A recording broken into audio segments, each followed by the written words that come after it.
Hello, hi, my name is Miguel. Uh, uh, I wanted to talk about a subject that has been in all the news lately. I guess a lot of people have heard about this NFTs, and I wanted to explain a little bit what this thing is and why people are talking about it. And the a lot of people are here, whatever. So the first thing I noticed is that yesterday I was discussing the same subject with other developers in our own meetup last night, and I noticed that there was actually a lot more disappointment about what this is than I anticipated.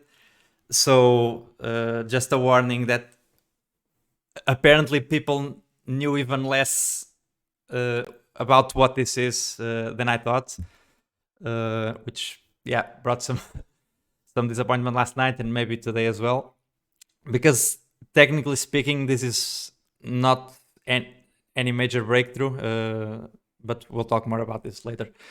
So, NFTs is something that has existed since since many years ago. I think CryptoKitties was the first one, or at least the first famous one, and this was in 2017 or 18, don't really remember.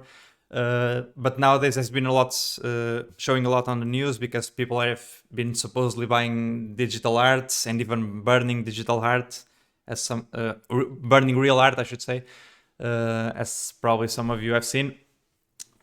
And there's been millions of dollars flying around with this, so probably it must be something really, really awesome and technological breakthrough or something. And I'm going to explain a little bit more about those images later for those of you who didn't see the news lately. But for now, I was going to start by explaining what an NFT actually is. So, does anyone actually know what the NFT stands for? Non-Fungible Token. Yeah, okay, that's right. NFT is a non-fungible token, which leads to the question: what does fungible mean? Which is usually what a lot of people are not familiar with. So fungibility is a property of any asset or any object, and I don't really know how to explain it in a couple of words, but it's about interchangeability. So it's about, is this asset replaceable with something equal or of equal value? So, for example, the most obvious example is money. Money is considered fungible, at least by most people, and in most cases, it's a bit subjective. But the idea is that if you have two different $5 bills, even from different editions and with different images, they both represent €5. You don't really care if it's €5 from a bill that was printed in Portugal or printed in Germany or whatever, or if it's a bit torn up, as long as it's still usable. Or you can even replace a €5 bill with five €1 coins, and both of these things represent the exact same value, and you can use them for the exact same thing.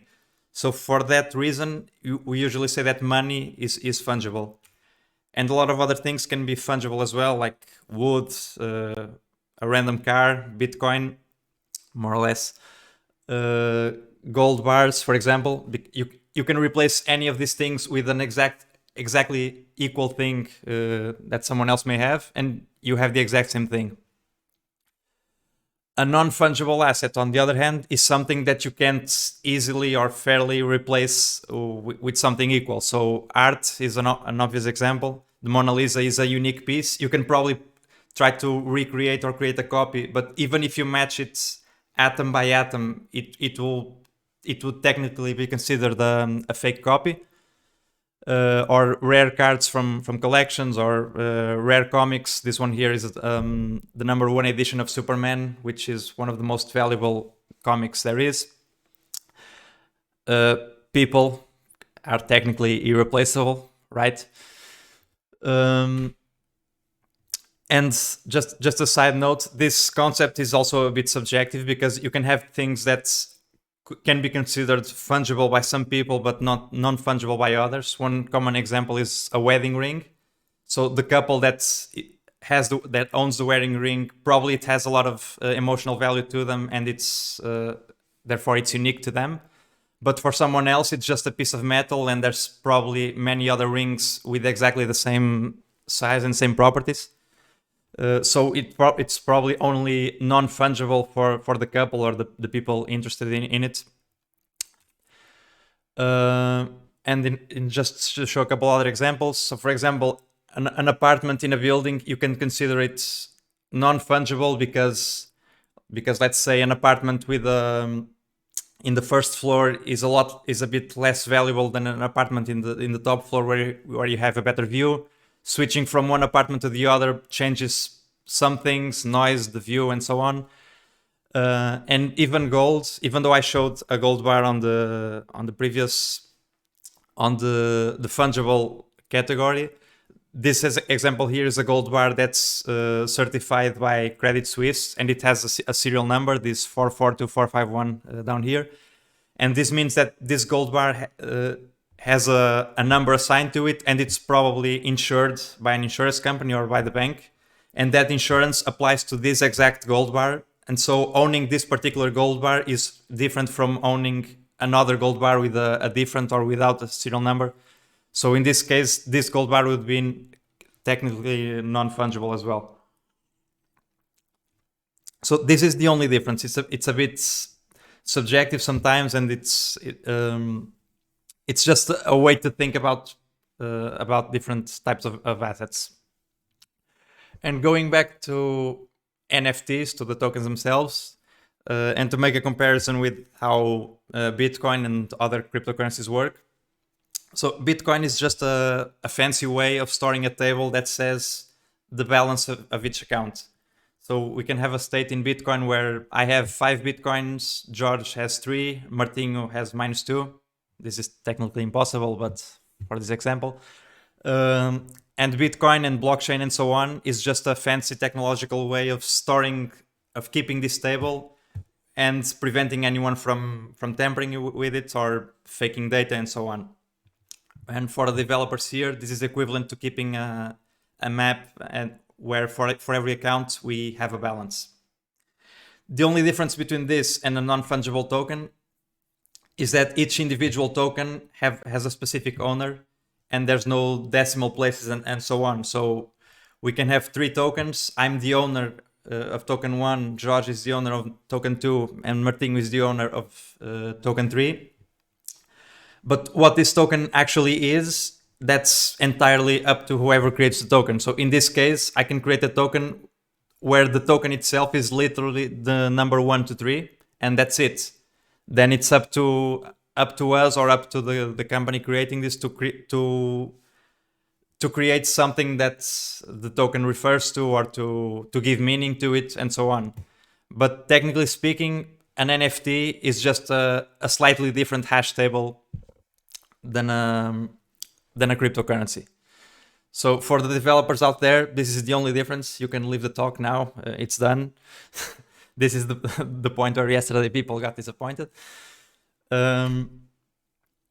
Yeah, this is quite literally the only difference, technically speaking. And by now you may have guessed, this is not a breakthrough at all. This is just a digital implementation of something that already exists, some certificates of ownership. So for example, that for that certified gold bar that I showed earlier, probably the owner of that bar has never even bought it physically. It just bought it through Credit Suisse, and he may receive a certificate of ownership claiming that he owns that gold bar with some insurance on top and so on. This is just that same certificate, but signed and transacted in a blockchain. So if there's no legal system around that, it has a lot less value and probably a lot less trust. And also, the concept of NFTs was also created in 2018 with the RC 721, if I'm not mistaken. So it's not even a new idea from this year or from 2020. It's something that already existed and for some reason got a lot of buzz nowadays. So I would say it's more of a social breakthrough than a technological breakthrough. Which leads us to what's happening right now, which just a quick overview for people who aren't up to date. So in 2017 or 18, don't remember, this project was launched, and this caused a lot of buzz in Ethereum and caused fees to skyrocket. And this was sort of a game where you could buy cats, or not real cats, but just an image of a cat that was present on the blockchain, or something that was tied to an image, and so on. That image, according to the smart contracts, you had a guarantee that the cat you were buying was unique. It was mathematically impossible for another cat with the exact same features to exist in the game.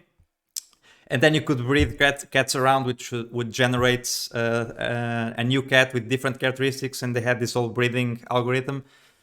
And then if the cat had some fancy property, like let's say it has a tail that looks like a dragon, it could sell for hundreds of Ethereum, because people like dragons and like kittens. So a kitten with a dragon tail could be worth a lot. And this is what actually happened. And this game got a lot of popularity, and it still has popularity today. But then this month, so 2 weeks ago more or less, someone sold a video clip for $60,000, and then it was resold for $6 million. And this is a video. This is just the first frame, but it's a video of people walking around Trump's tattooed body or something like that. This belongs to People, which is an artist I actually used to follow on Instagram. And just 10 days later, he sold a different image for $70 million. And this got people to wonder, because this looks like, like the article here says, potentially transformative moment for the art world, because we now have the ability to sell digital art and to give ownership and to create revenue streams for artists and so on, and it's all very nice. But it got people wondering about how this mechanism works and what exactly it is they're buying. And if this image is public online, if I can just go and copy and paste it, what am I actually owning? And then the other one that caused a lot of controversy, because someone burned a real life art piece and sold a token representing that. So he wasn't selling the art piece, he was selling the ownership of the fact that he burned it, or something like that, which we can argue is, first of all, stupid, because he's burning something that people cherished. Technically, if it was really his art piece, he could do it with it what he wanted, and he chose to sell it for a lot of money. There's a lot of controversy around this, but whatever. And then there was a series of tweets that I think Zamit posted on Slack a couple days ago, where someone decided to go and check out what exactly was happening behind the scenes. And this was one of the things that was happening behind the scenes, is that what you're buying, you're not buying an image. The image itself doesn't even exist on the blockchain in most cases. What you're buying is one of those tokens, like I showed on the first table, where the ID is just a random hash, and you have a guarantee that there is no other hash in that smart contract that is equal to yours. So it represents a unique token in that contract. And then next to the hash, you have some metadata in this case, where you have a description where, I'm not going to read this, but it's just people rambling around about how if you spend 2 million on this, then don't come back to me later, I don't care. And a URL to the animation, which is on cloudinary.com. And that's it. This is what people were buying. I believe this is the one that sold for 60,000 and then for 6 million, if I'm not mistaken. Which leads to the question of, what am I actually owning, and does this even have any kind of legal value? And yeah, by the way, the answer is probably no. And it actually reminds me of a funny story from a few years ago, where some guy was selling pieces of land on the moon, and this was actually very funny because he just wrote a letter to the UN claiming that he owns the moon. He started selling land on the moon, and he sold it, and people bought it.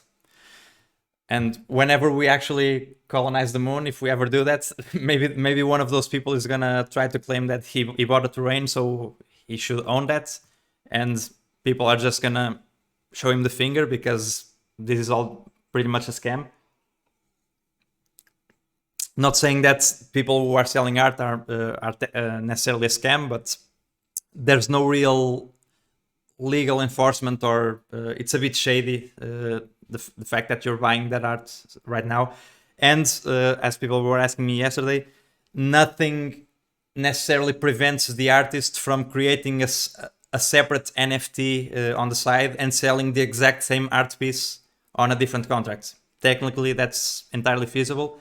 And nothing prevents me from selling art pieces that don't belong to me, because in a bubble everything goes, I guess. And so, is this just me telling that NFTs are not interesting? Not at all. I think they are interesting. I just don't think that what happens in a bubble is usually representative of what it means. I think people going crazy and spending millions of dollars on a random URL on the blockchain is not really what this should be all about. And there are actual use cases for NFTs, but I mean, people who have been following crypto world probably know about this since 2018. Then those are the things that matter, but we all knew about those anyway. Just a question. The metadata example points to a nifty URL. Yeah, and like Zamit is saying, if what I'm buying is just a piece of data on the blockchain that has a URL for a website, and that website eventually goes down because it belongs to a company, then where is the thing that I thought I bought? That's an open question still as well. Couldn't the image file data be stored on the data? Technically, yes, you can store any kind of data you want on the blockchain, but I would guess that that image that people sold for 60 million, if you try to encode that on the Ethereum blockchain, either it would get extraordinarily expensive to pay the fees for that transaction, or it could even be impossible because there's a limit to the gas fees that you can spend on a single transaction. And if the image is large enough, the transaction would just fail. You can maybe use Filecoin, yes, when that's ready. Anyway, so what's interesting about NFTs? There are a few interesting characteristics from the technical side, I guess. One of them is tradability, where, for example, going back to the examples I showed before, where Magic the Gathering cards and valuable comic books. Right now, you can, if you own one of these items, you can probably go to eBay and try to sell them to someone, or trade them for a different item, and so on. But you need to rely on something like eBay, or you need to coordinate with the other person, with the buyer. And this is all a bit tricky. It requires some manual coordination, a lot of ad hoc work, and you need to trust that the other side is gonna fulfill his end of the deal. And technically speaking, with NFTs, because they all are meant to implement the same protocol, you can have an open market where people just trade NFTs like you trade cryptocurrency right now, and the rules of that trade would be enforced by the blockchain. So you can be assured that if you're trading one NFT for another, the blockchain ensures that that transaction actually happens correctly, and so on. And you can end up trading NFTs from many different companies instead of being tied to whatever system the actual company has. So, for example, maybe Magic the Gathering cards are usually traded on eBay, and that's the only place where you can try to sell them, because that's where people are going to look for them. But if they were an open protocol, you could just sell them anywhere without being worried about what the original company allows, or what the physical limitations of the card are, and so on. How do you know you're getting the right NFT? The same way that you know you're buying the right crypto. So if you go to Etherscan, for example, and search for Utrust, you'll probably find the official smart contract for Utrust. And I don't know how easy it is to reach them, but you can also find 2 or 3 random copies, either copies that I deployed by accident before deploying the final contract, or copies that someone else made trying to create a scam, for example. So it's exactly the same smart contract, just with a different address. And when that contract is listed on exchanges, we need to tell the exchange that the official address of the contract is this one. And then it's a matter of marketing and making sure that the right information reaches people. People need to know they're dealing with the correct contract, and so on. I guess that's the only answer. You could technically go and copy the smart contracts that was used to sell Beeple's artwork. You could copy that and try to sell the same copy of those tokens. But because that contract wasn't published by Beeple himself and isn't the one going around on the news, people would probably catch on, or maybe they wouldn't, because it's a bubble and who knows what's going to happen. Okay, thanks. Other properties. So provable scarcity is an interesting concept where, for example, this previous card that I showed, this is a Black Lotus, and it's a very famous Magic the Gathering card. I don't know how many copies there are, but I guess there are 3 or 4 or something like that. But we only know that there are 3 or 4 copies, I guess because the publisher, the Magic the Gathering company, tells us so, and because so far, 1,100 copies, okay. But we only know this information because we trust the company that makes these cards. Which, I mean, for these cards, maybe it's not really a problem. But if we ended up noticing that instead of 1,000 cards, there was 1 million of them, the value of them would just shift dramatically. But if these tokens are represented in a smart contract, and that contract is public on the blockchain, and the code is entirely auditable and not really open source, but readable by anyone, then you can pretty much mathematically prove that the amount of tokens of that kind, the amount of cards, or the amount of whatever asset you're selling, has a scarcity that matches what people are saying, and that those rules could never be broken because let's say the smart contract for Magic the Gathering enforces that no more than 1,000 of those cards could ever be minted. Well, let's say something like that.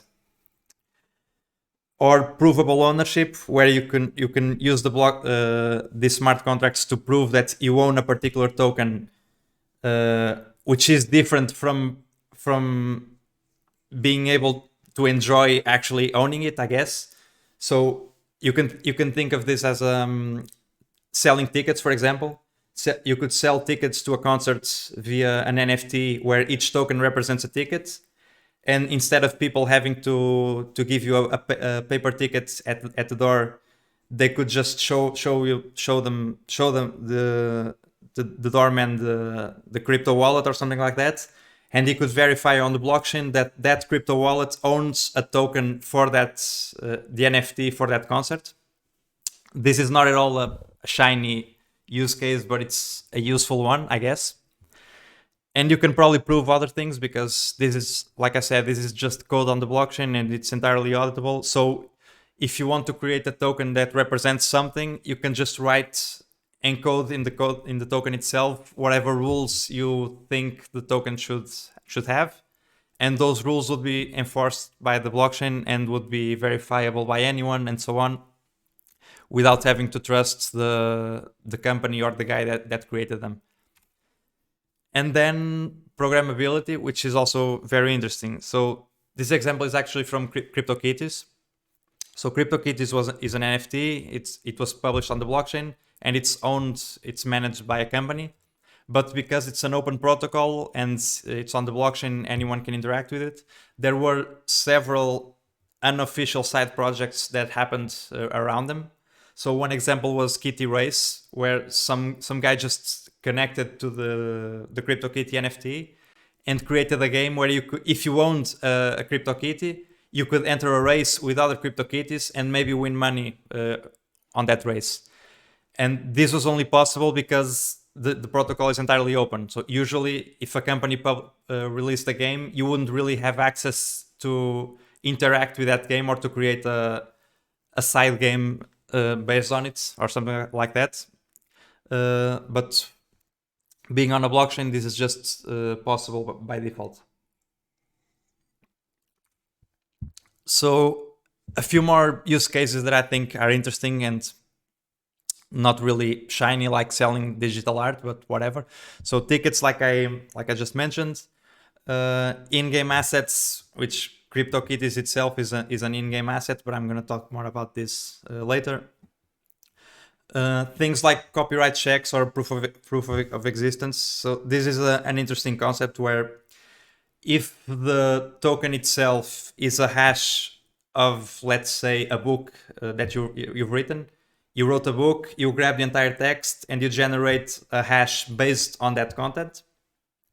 You can write that hash on the blockchain, and then you can have and set. You can own it yourself, so you would own the hash that you created, and that could be used as a proof later on. Let's say someone just copy pasted your book and published it and infringed your copyright or something like that. You have a hash on the blockchain that matches exactly what would be expected by hashing the content of the book. The transaction for that hash was created, let's say, yesterday. So that pretty much proves mathematically that yesterday you owned the original text that led to that hash. So it could be used to prove that, for example, this text, I was the original owner of this text, and I have a transaction from 2 years ago proving that at that time I had the original text. And that's actually an interesting concept that has a lot of use cases. And digital scarcity, already talked about this, but slightly different example is the DNS protocol, which is an example of digital scarcity where each domain name is unique. So it has a scarcity of, it has the maximum possible scarcity. There's only one of each domain name. And there's already examples of projects in Ethereum to implement something like DNS, where instead of buying a DNS from a DNS provider, which goes into a system that's pretty old and not really well done in some places, this protocol and the ownership of domain names could be technically handled by a smart contract. And nowadays that contract would be called an NFT. 2 years ago, it would just be called Ether name or whatever the project name is, I think. Ether DNS, Ether name, I don't remember. Which leads me to a use case, one of the use cases that I found the funniest, and this is actually from 2012. So I don't know if you noticed that on one of the first slides I had a picture of this guy. This is Varoufakis, the finance minister for Greece and European whatever he was, I don't remember.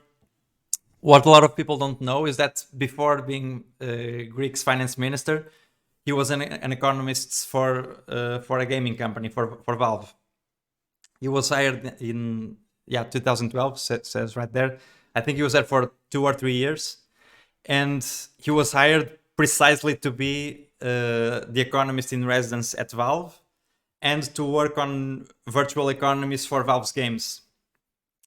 And he actually said on a quote, the blog post is actually offline, so I can't confirm this, but technically, according to this article that I quoted, he said that it was just an economist's paradise because he was able to use the game and the gaming community as a black box system where it could test economical ideas to drive revenue to the game, to create a community, to test economic theories even.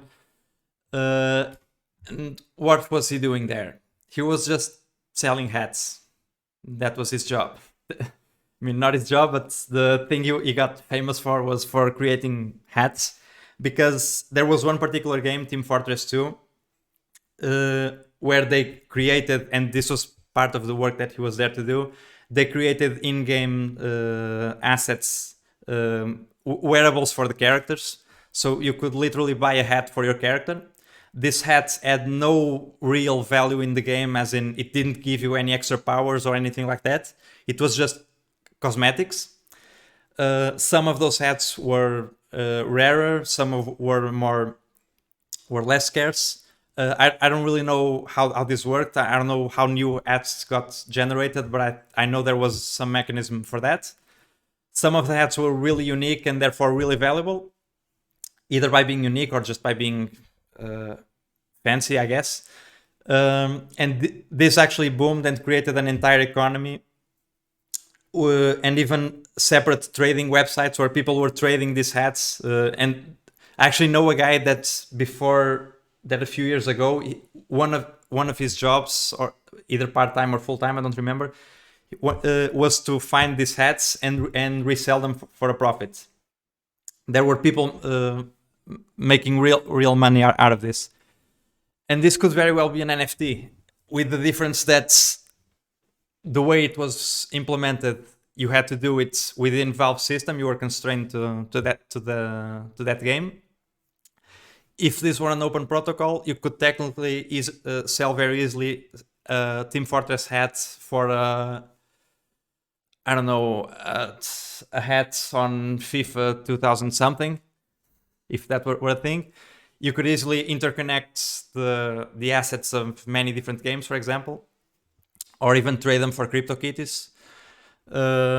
So it's just moving a market that already existed and putting it in an open medium with peer-to-peer transactions, with an open protocol that everyone can use and build things on top of. Instead of just what happened at that time, which was a closed system where if you needed to sell a hat, you needed to either to go through Valve system or through one of the weird trading websites that was online. If you Google Team Fortress 2 hats trading, there's still a few websites online, and this is still a thing nowadays. This was actually another news from 2019. So 5 or 6 years after the hats were released, where they had a market crash because there was a bug where that allowed players to get very high quality hats unexpectedly. And so, what's my point here? My point is that hats trading, for me, it's a real life example that there's an actual interest and potential for these things to be used, and it's an actual example where people use them. And in that example, we didn't even have the crypto bias to say that, oh, people are just buying this because it's crypto and it's fancy and so on. No, they were literally buying hats for their computer game, and it boomed. But also, selling a digital hat is very different from selling a URL that points to something that some random guy wrote on the blockchain. So it requires probably a different level of trust and a different level, a different kind of system, because there's no real magic. If you're trying to sell a real life assets via a blockchain, that link is really hard to get right, and it requires a lot of trust. So just because someone is saying they're selling their real art in the blockchain, that doesn't mean you can easily trust them just because blockchain is involved. And that's all I have. So, okay, Pokemon NFTs. I actually did that. That was I was playing around with the smart contracts this week, and that was exactly the use case that I created just as a toy to play around. So I wrote actually I can probably actually show it. I created a fancy spreadsheet where I was trying to calculate the population of Pokemons that I wanted, where for every 10 million Pokemons, I only wanted 20 of them to be Mew, for example. So depending on their rarity, there were different levels of population. And what I wrote, I can show it right now because I would need to set up a couple of things, but you would buy a token by inputting a random string. That string would be used as a seed to generate a random number between 1 and 151 according to these weights. And so you would be randomly buying a Pokemon, knowing that it was extremely difficult to get one of the rarer ones, and then technically you could then resell them, and if you happen to get a rare one, you could sell them for a higher price. This is Pokemon, so there's a lot of copyright involved. I would probably get crucified if I tried to make money out of this. But yeah, that's entirely possible.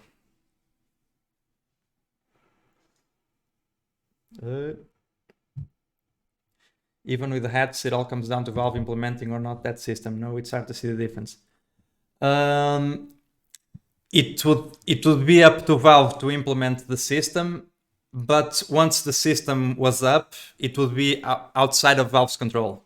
That would be the main difference. So CryptoKitties, for example, but that raises the question of why would Valve do that if they had less control? Because well, you could argue this is another argument, but you could argue that for the users, the value of being in an open market and being able to trade those hats openly with other assets and without Valve's control involved would be valuable enough for Valve to be interested in doing that. So the value is more for the users, no doubt about that, than for Valve. But doesn't mean that they would be very against doing something like this. Yeah, I get your point. I don't think people would put that much value into that, but yeah. Yeah, it's people wanted to buy hats. It doesn't really matter where they how they were implemented. In that the hat thing isn't really a point of saying that the hats would be better implemented on an NFT. It was just the point of this idea of selling and trading digital unique assets is not really all that crazy. It actually exists already. Mm-hmm. Yeah.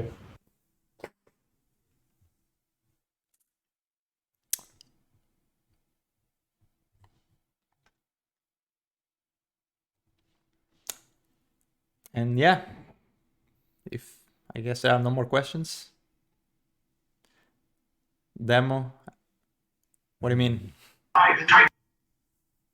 You don't have anything to show, Miguel? That's it? It's an Excel sheet? I can try. Let me... I'm kind of joking, but so if I understand correctly, this would be connected to a centralized platform anyways, right? In some sort. Centralized? Yeah, server with real digital art there. So on the blockchain, you only have the code to access. Yeah, okay. So technically, if the asset is small enough, you can maybe write it on the blockchain directly. I'm not sure if that other CryptoPunks think that if they do that. You can also technically use IPFS or Filecoin, even though right now there are still problems with that because it's still technically possible to delete things, and other issues may happen.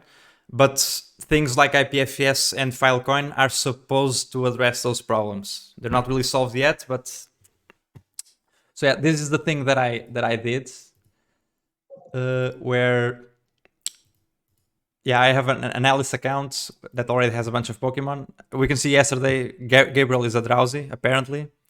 Roberto is a princess. So if I change here to a random account, this is using a fake blockchain that I'm running locally. So if I go here to a random account and I write a seed, and this seed needs to be a random string, this is gonna submit a transaction, and based on this seed, it's gonna, assuming this is working. Oh, it's not working because this account has no money. So if I go here, okay, this seed is an oddish.